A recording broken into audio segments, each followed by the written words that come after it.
क्या शाहरुख खान की फिल्म ने नरेंद्र मोदी सरकार पर कटाक्ष किया है? शाहरुख खान की जवान जो है कई वजह से सुर्खियों में, और एक वजह उसमें यह भी है कि क्या यह फिल्म इनडायरेक्टली मौजूदा गवर्नमेंट पर टॉन्ट कसती है?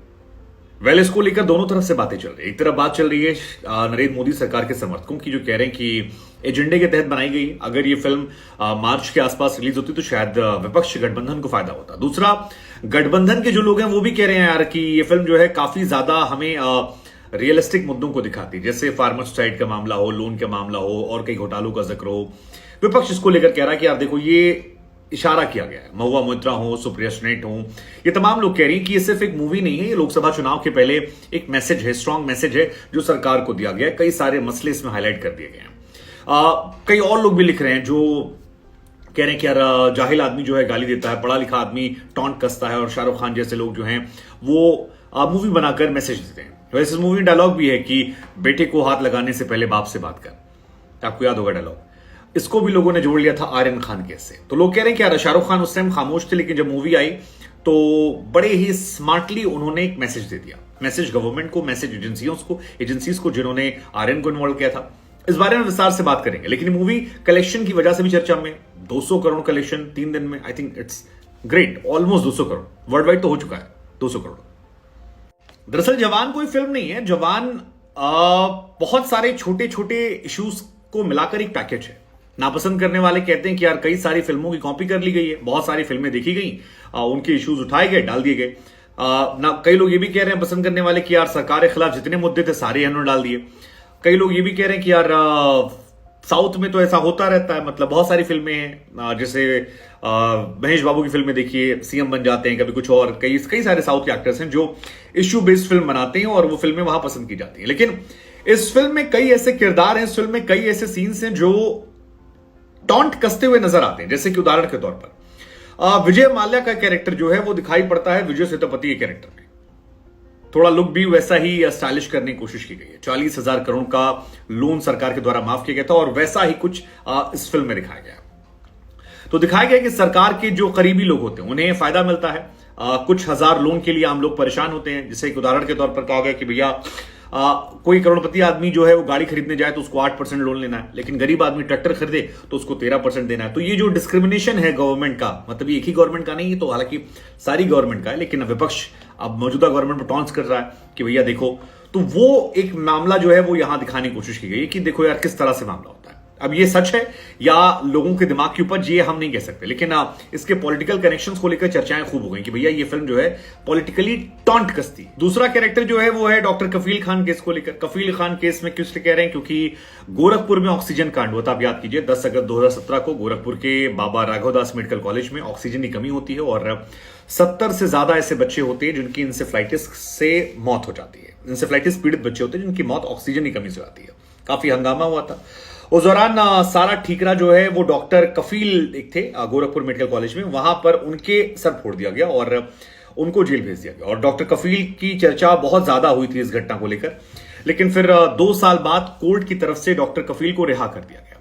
डॉक्टर कफील के साथ जो घटना है उसको लेकर कई बार सामाजिक तौर पर उनके लिए एक सांत्वना, एक वर्ग है जो सांत्वना रखता है। अभी भी कई लोग मानते हैं कि वो जिम्मेदार थे, हालांकि कोर्ट से उन्हें जमानत मिल चुकी है, कोर्ट से उन्हें इस पूरे मामले को लेकर बरी कर दिया गया है। लेकिन इस फिल्म में भी एक ऐसा ही कैरेक्टर है, हालांकि वो फीमेल कैरेक्टर है, सानिया मल्होत्रा का कैरेक्टर है, जो ऐसे ही कुछ कहानी होती है कि बच्चों की मौत होती है, उन्हें जिम्मेदार मान लिया जाता है। लेकिन फिर फिल्म में दिखाया गया कि जो रियल में जिम्मेदार लोग होते हैं वो सानिया मल्होत्रा नहीं होती, यानी डॉक्टर कफील खान नहीं होते, वो होती हैं हेल्थ मिनिस्टर होते हैं और वहां के डीन होते हैं उस मेडिकल कॉलेज के। लेकिन एक ऐसे व्यक्ति पर डाल दिया था। तो ये एक बहुत इंपॉर्टेंट इशू, क्योंकि ये भी गवर्नमेंट के खिलाफ एक इशू था, और इसी वजह से हमारे मन में सवाल आ रहा है क्या नरेंद्र मोदी सरकार को टॉन्ट कर रही है फिल्म। अगला इशू जो है वो है रक्षा घोटाले को लेकर। फिल्म में रक्षा घोटालों को लेकर भी कहानी दिखाई गई है, और ये दिखाया गया है कि जो प्रधानमंत्री के करीबी सहयोगी होते हैं उनकी मदद से एक आम डीलर जो है वो खराब क्वालिटी के हथियारों की सप्लाई करता है, और इस वजह से एक मिशन में कई सारे जवान जो हैं वो शहीद हो जाते हैं। अब इंडिया में रक्षा विभाग में तो बहुत सारे घोटाले, अनलिमिटेड घोटाले, मतलब वो फोर्स से लेकर आप आ जाइए। और राहुल गांधी हमेशा राफेल को लेकर सवाल खड़े करते आए कि राफेल राफेल राफेल, तो ये वाला मामला जो है ये भी यहां पर उठाया गया है। अब कांग्रेस अक्सर आरोप लगाती है, तो फिर इन आरोपों के बीच में जब एक आरोप लगते हैं कि यार बिना टेंडर छोटा सौदा बड़े में कर दिया गया, और बहुत सारे आरोप लगते हैं, क्या ये फिल्म में जो ये सीन है रक्षा घोटाले को लेकर वो भी यही से इंस्पायर है? वेल, ऐसा हो सकता है, पता नहीं। मतलब अगर शाहरुख खान ने दिमाग लगाया तो ये सब इतने इत्तेफाक नहीं हो सकते। फिल्मों में भी बड़े कलाकारों के साथ बहुत छोटे छोटे इत्तेफाक नहीं होते हैं।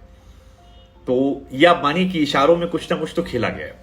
फिर आर्यन खान ड्रग्स केस वाला जो मामला है, उसमें डायलॉग आपको याद ही होगा, बेटे को हाथ लगाने से पहले बाप से बात कर।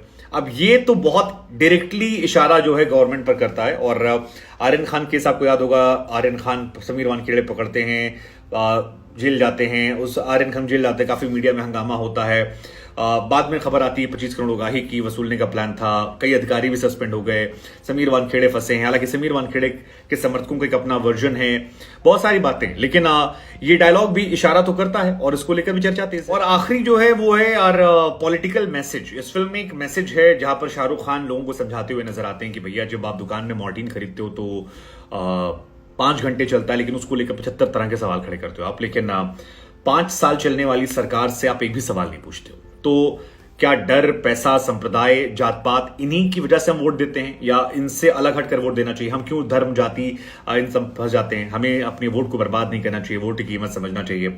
सो बहुत सारी ऐसी बातें हैं जिनको लेकर विपक्ष के तमाम जो नेता हैं वो सरकार पर इशारा साध रहे हैं, और बार बार इशारा साध रहे हैं। जैसे सुप्रिया सुनेट ने कहा कि मैंने फिल्म देखी और सरकार पर निशाना साधती है, वुमेन ओरिएंटेड फिल्म है, लेकिन क्या बेबाकी से रखे गए मसले, जिसमें फार्मर सुसाइड मामला हो, लोन का मामला हो, रक्षा सौदे की बात हो। महुआ मोइत्रा टीएमसी वाली जो है उन्होंने भी लिखा, नेहा सिंह राठौड़ ने लिखा। तो हमको भी लगा यार कि हम एक बार आप लोग से पूछते हैं कि ये क्या महज इत्तेफाक है शाहरुख खान की फिल्म का आना, जिसमें लोन माफी का जिक्र होना, घोटाले का जिक्र होना, फौज के घोटाले का जिक्र होना, आर्यन खान ड्रग्स केस को लेकर इशारा करना, सत्ता के खिलाफ बयान देना, धर्म जात की बात करना, या मतलब हम और आप ज्यादा सोच रहे हैं? क्योंकि बहुत सारी फिल्में आती हैं साउथ में जहां पर ऐसा होता है, साउथ की फिल्म ही है। Well, you never know. लेकिन जो भी है, पठान के बाद शाहरुख खान की जवान जो है चर्चा केंद्र में। एक चर्चा पैसों को लेकर, क्योंकि लोग देख तो रहे ही हैं। दूसरा पॉलिटिकल लेकर। हमें लगा हम आपसे पूछते हैं कि ये अप्रत्यक्ष तौर पर कई बातें इशारा है, संदेश है, या इत्तेफाक है?